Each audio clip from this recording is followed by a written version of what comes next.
எல்லா புகழும் இறைவன் ஒருவனுக்கே உரித்தாகட்டும். இன்றைக்கி நம்ம பார்க்க போகிறது பார்த்திங்க சைனஸ் பிரச்சனையை பற்றி பார்க்க போகிறோம்.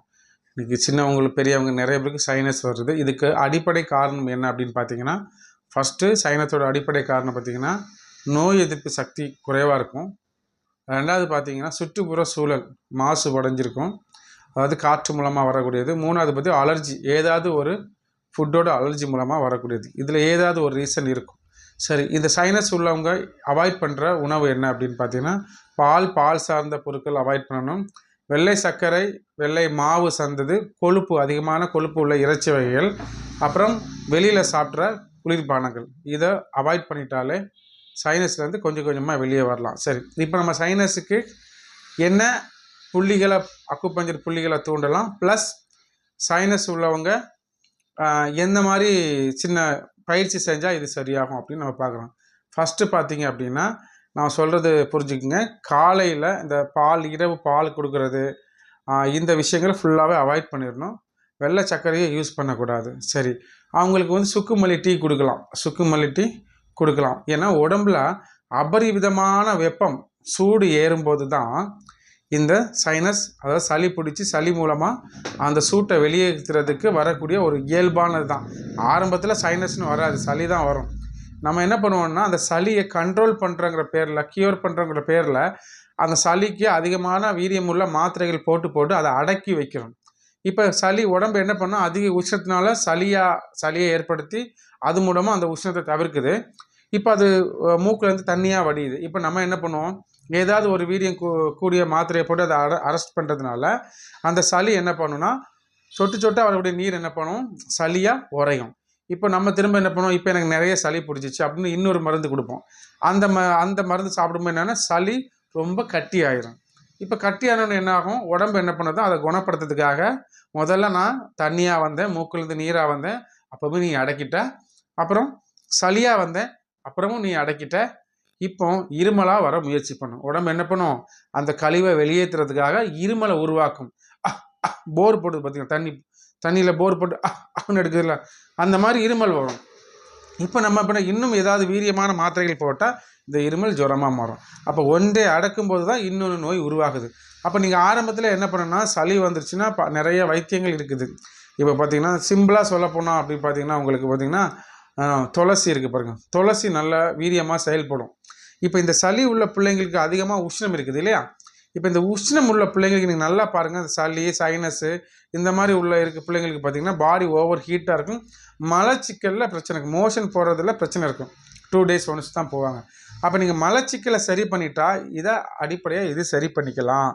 சரிங்களா? இப்போ மலச்சிக்கல் சரி பண்ணால் என்ன சரி, இது ஒரு பெரிய டாபிக். சரி, இப்போதைக்கு நான் இந்த சளிக்குள்ளதை மட்டும் நான் சொல்லித்தரேன். அடுத்த வீடியோ இல்லை எனக்கு கால் பண்ணுங்கள், நான் அதோட ரீசன் உங்களுக்கு சொல்கிறேன். ஃபஸ்ட்டு, இந்த மாதிரி சளி உள்ளவங்க பால் சார்ந்த பொருளை அவாய்ட் பண்ணிட்டீங்களா, சுக்குமல்லி டீ குடிக்கலாம்.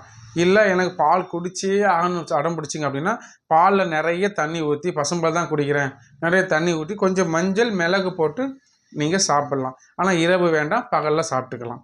இப்போ அக்குபஞ்சர் புள்ளி என்ன, அக்குபஞ்சர் புள்ளி பார்த்தா இந்த மூக்கோட பள்ளம் பாருங்க, இந்த பள்ளத்தில் நீங்கள் விரலை களிமா விரல அந்த ஆள்காட்டி விரலை வச்சு 20 முறை கிளாக்வைஸ் ஆன்டி கிளாக்வைஸ் இந்த மாதிரி ப்ரெஷரை கொடுத்துட்டு அதே விரலை எப்படி வச்சு மேலே தூக்கி விடுறது. இது ஒரு 20 முறை செஞ்சிச்சு. இந்த இடத்துல சைனஸ் தோரம் இருக்குது, இந்த இடத்துல ஒரு 20 முறை. நல்லா புரிஞ்சுக்குங்க. இந்த புள்ளியை ப்ரெஷர் பண்ணுறீங்க, அப்படியே மேலே தூக்கிட்டு அப்படியே கீழே வந்து இப்படி இதை செஞ்சிங்க அப்படின்னா மூக்கு தண்டு வளைஞ்சிருக்கு, இதெல்லாம் சரியாகும். சரி, நம்பர் 1. நம்பர் 2 பார்த்தீங்கன்னா, நீங்கள் கூகுளில் சர்ச் பண்ணால் போதும், இப்போ எல்லாமே கூகுளில் வந்துச்சு. அக்குபஞ்சர் பாயிண்ட் ஃபார் LU, அதாவது லங்ஸ் 7 அப்படின்னு ஒரு புள்ளி இந்த பக்கத்தில் இருக்குது, இந்த சைடில் இருக்கும். அந்த புள்ளியில் நிறைய நரம்பு குவியல் இருக்குது. ஸோ அந்த புள்ளியை நீங்கள் கிளாக்வேஸ் 21 முறை, ஆன்டி கிளாக்வேஸ் 21 முறை நீங்கள் ப்ரெஷர் பண்ணிக்கலாம். LU 7 இந்த புள்ளியை நீங்கள் அழுத்தினா சளி சார்ந்த பிரச்சனைகள், இது வந்து தினமும் ஒரு 10 நாள் தொடர்ந்து அழுத்தலாம். அப்புறம் வாரம் ஒரு 3 முறை, அப்புறம் வாரம் 2 முறை, அப்புறம் வாரம் 1 முறை. இல்லை அப்படின்னா பக்கத்தில் அருகாமையில் இயற்கை மருத்துவரை நீங்கள் சந்தித்து நீங்கள் நாடி பார்த்து அதை சரி பண்ணலாம். இது பெரிய விஷயம்லாம் கிடையாது.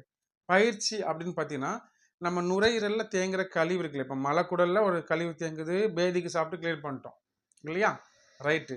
யூரினில் உள்ளது பிளட்டில் உள்ளது யூரின்லாம் வெளியே வந்துருச்சு, வேர்வையில வெளியே வந்துச்சு. இப்போ நுரையீரலில் உள்ள காற்று, இப்போ பொல்யூஷன் காற்று சென்னையில், இப்போ நம்ம என்ன பண்ண முடியும்? அப்போ சிம்பிள் தான். நீங்கள் குழந்தைகள் செய்யக்கூடியது மூக்கு பயிற்சி. அதாவது அதை வேகமாக அடிக்கிறது, முதல்ல மெதுவாக அடிங்க.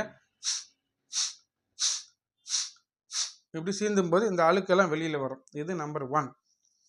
சின்ன பிள்ளைகளுக்கு சொல்லிக் கொடுக்கலாம். அப்புறம் மூச்சு பயிற்சின்னு சொல்லுவாங்க, மூச்சை இழுத்து வெளியே விடுறது. இது குழந்தைகள் செய்வாங்களான்னு எனக்கு தெரியல, நீங்கள் பார்த்தா கண்டுபிடிச்சிடலாம். பட் இந்த அடிக்கிறது கம்பல்சரியாக செய்யணும். ரெண்டாவது பார்த்தீங்கன்னா, பொதுவாக இந்த சைனஸு வீசிங் உள்ளவங்களுக்கு எப்படின்னா எனர்ஜி நிறைய வாங்குவாங்க இன்ஹேல், அதாவது மூச்சை இழுக்கிறது அதிகமாக இருக்கும், விடுறது வெளியில் கழிவை வெளியேற்றுறாங்கல்ல, கார்பன் டை ஆக்சைடு வெளியே, அது கம்மியாக இருக்கும். அப்போ கழிவு வெளியே போகாமல் தேங்குறவங்களுக்கு தான் இந்த சைனஸு, மலச்சிக்கல், ஆஸ்மா, வீசிங் எக்ஸெட்ரா வர்றது. அப்போ நம்ம இன்ஹேல் எவ்வளோ அதிகமாக மூச்சு வாங்குறோமோ அதுக்கு 2 மடங்கு வெளியே விடணும். அது யாரும் செய்கிறதில்ல, நீங்கள் கவனிச்சு பாருங்க தெரியும். அப்போ அதை செய்யணும், என்ன பண்ணணும்? சிம்பிளாக இப்படி மூச்சை விட்டுனா விட மாட்டாங்க. அப்போ அவங்களுக்கு ஏதாவது ஒரு சின்ன விஷயம் சொல்லிக் கொடுக்கலாம். இப்போ நான் என்ன பண்ணேன், இம்ங்கிற வார்த்தை இருக்குது பாருங்க, அதை வந்து இப்போ நாங்கள் சிலவங்க லாம், அலிஃப் லாம் மீம் அப்படிம்பாங்க. கான்செப்ட் இம் தான். அந்த இம்மை நீங்கள் எப்படி உங்களுக்கு ப்ரேயரில் சொல்லணுமோ எப்படிலாம் சொல்லிக்கலாம். ஆனால் நம்ம தேவை இம். இப்போ நான் சொல்கிறேன் பாருங்கள், மூச்சை இழுக்கிறேன், இழுத்து லாங் பிரீத் வெளியே விடுறேன் பாருங்க, இம்.